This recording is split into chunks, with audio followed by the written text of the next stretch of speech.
Selamat sore sobat-sobatku Wondes Academy. Barusan ada yang komentar gitu ya. Hadir Pak Wondes dari Sumatera nyimak. Alhamdulillah, terima kasih. Ini Kak Suralviaradisa. Makasih Sumatera. Kalau teman-teman kemarin ada yang dari Jawa, dari sekitaran Surabaya, Jogja. Terus ada lagi, alhamdulillah ada masuk Sumatera ya. Terima kasih teman-teman. Yuk kita saling support, terus berusaha terus gimana caranya. Sampai sore ini saya jadi testing brutal iklan ya. Belum begitu ngefek teman-teman. Sampai saya agak kendor di ngonten, tapi ya coba aja terus. Intinya teman-teman ya semangat terus ya teman. Dan saya barusan dengerin Bang Encel bicara gitu mengenai apa sih yang membuat TikTok affiliate itu gagal gitu ya. Gagal nggak bisa maju, saya dengerin apa gitu. Ya misalkan view 0 kita nyerah, view-nya nggak ada yang closing kita nyerah. Oh, ini ciri-ciri biasanya kalau kita bakal gagal teman-teman. Lagi-lagi di sini setelah saya coba renungkan, saya dengarkan apa yang beliau bicarakan tadi ya, ternyata ya tetap mental bro. Makanya pahitnya sini yang saya tampilkan di video-video saya sini ya apa adanya. Pahit-pahitnya.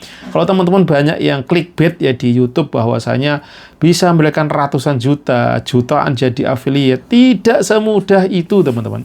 Itu yang saya rasakan sampai detik ini. Saya pernah merasakan gimana bisa 100.000 per hari, 200.000 per hari, 300.000 per hari. Tetapi sekarang untuk bertahan di 50.000 saja ternyata tidak mudah. Tidak mudah ternyata. Nah, coba saya kendorkan, konten saya kemarin kan 55, saya hajar terus. Efeknya setelah saya kendorkan apa? Ternyata view saya bukan view yang satu per video, kalau per video memang begitu, tapi view kumulatif saya turun juga teman-teman. Sampai jam segini ini baru di akun utama saya ya, ini baru berapa tadi ya? 7.000 atau 8.000 dengan closing 27.000 tuh kan. Untuk mendapatkan 50.000 aja ternyata tidak mudah teman-teman. Nah benar banget apa yang dibicarakan beliau tadi. Sebenarnya pada saat view kita rendah, closing kita rendah, coba dievaluasi konten kita seperti apa. Sudah informatif kah, sudah keren kah? Intinya terus dicoba dan sampai menemukan video-video kita dengan view tinggi dan juga penjualan tinggi. Nah itu ya, video kalau aku tadi juga dengerin juga si siapa Mas Kenzo atau siapa namanya itu ya. Dia cerita bahwa manusia itu sebenarnya cuma dua yang diperlukan, yaitu kesenangan dan menghindari apa tadi ya, ketidakhappyan apalah bahasanya gitu. Intinya ya jualan itu yang bisa membuat itu gitu. Jadi yang membuat orang happy, senang gitu, dan menghindari kekhawatiran apalah bahasanya, saya agak lupa itu, kurang lebih gitu. Bener juga ya. Nah yang diomongin lagi satu lagi kalau Bang Encel tadi barusan yaitu pada saat kita nyerah, ya itu ya tanda-tanda gagal gitu. Nggak ada kata menyerah, jadi nggak ada cara instan gitu. Kalau yang saya dengarkan bahwa untuk menjadi seorang afiliator yang sukses butuh perjuangan gimana cara belajar ngiklan, belajar ngonten, dan konten-konten saya yang saya upload ini sebenarnya kumulatif dari saya belajar di YouTube sebelumnya yang sudah mulai dari tahun berapa ya? Konten ngawur-ngawur saya di tahun berapa ya? Saya coba searching ketahuan nggak ya? Kalau saya coba ngonten di konten pribadi saya, Supriyanto Cah PCT. Saya itu belajar ngonten sudah tahun berapa ya? Video saya coba oldest, saya cari oldest yang 13 tahun yang lalu saya bikin video-video, ternyata teman-teman gokil nih, 13 tahun yang lalu saya bikin video-video. Kalau 2024 kurangi 13 berapa? 2024 dikurangi 13, 2011 teman-teman. Saya itu udah nonton di video dengan segala kengawuran saya, asal rekam, asal upload dari anak pertama saya yang kecil nih. Dari anak pertama saya sampai saat ini ya, terus saja ngawur gitu. Dari 2011 sampai saat ini dapat 7.000 subscriber.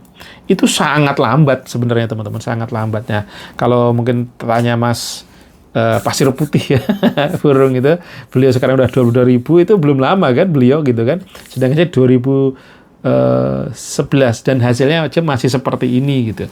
Kalau saya nyerah ya udah, dari dulu saya udah nggak ngelanjut itu teman-teman. Tapi endingnya berguna juga, saya belajaran TikTok ini, saya minimal udah tahu trik-trik apa ya, cara ngesut, terus cara ngupload dengan mudah gitu. Karena saya udah biasa di sini, walaupun lagi-lagi untuk jadi afiliator sukses saya belum gitu. Dan ini proses perjalanan yang sangat-sangat saya nikmatin, walaupun kadang deg-degan, gemes, gregetan, iya ya. Wah, jangkrik. Untuk masa untuk dapetin 100.000 aja susah banget ya. Ya itu teman-teman, tapi kalau saya bandingkan saya dari YouTube gitu ya, YouTube itu 1 tahun saya dapat 1 juta. Itu juga baru 2 kali, tahun kemarin sama tahun ini gitu ya. Itu tahun ini kemarin gajian berapa ya? Saya kontenin juga tuh.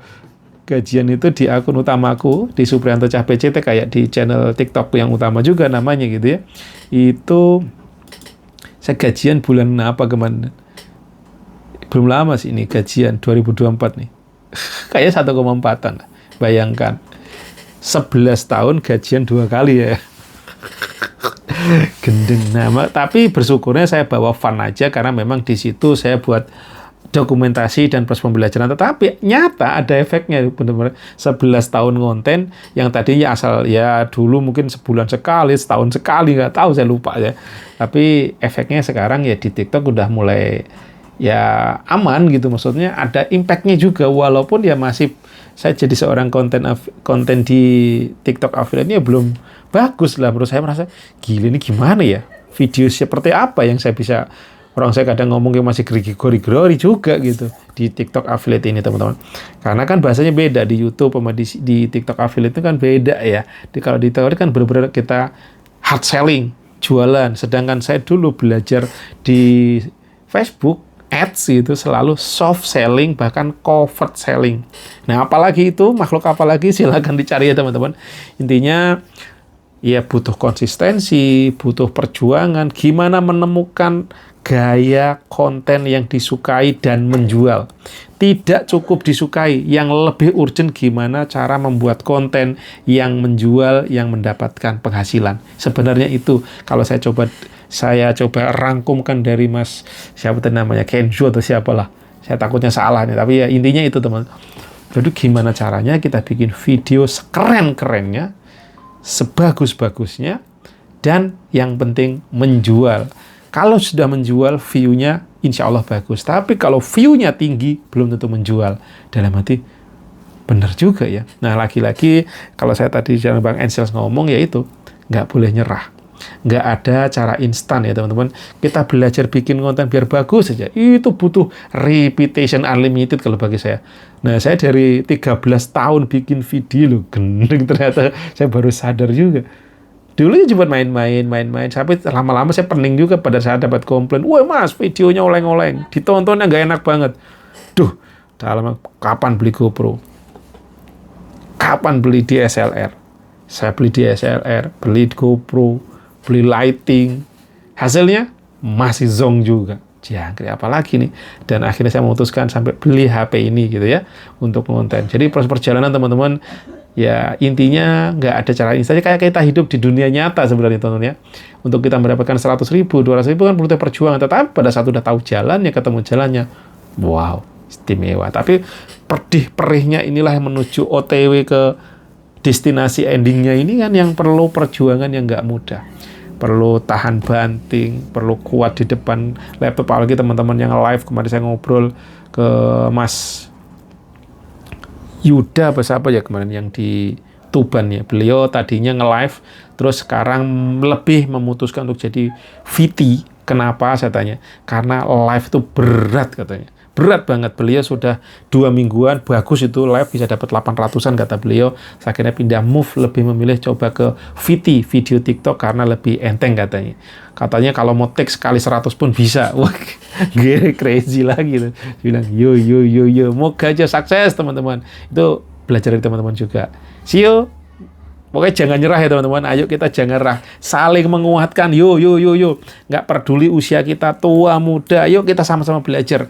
Orang Pak Haji Basri aja yang sudah 65 lebih, beliau masih semangat, dan terbukti sekarang beliau juga, wow, mau beliau dapat sebagai apa namanya, privilege kayak enggak, kayak intinya adalah beliau aja bisa. Kenapa kita yang masih di bawahnya usia-usianya nggak semangat? Ayo, nggak peduli kita masih muda, usia tua, terus siapapun nggak ngaruh gitu.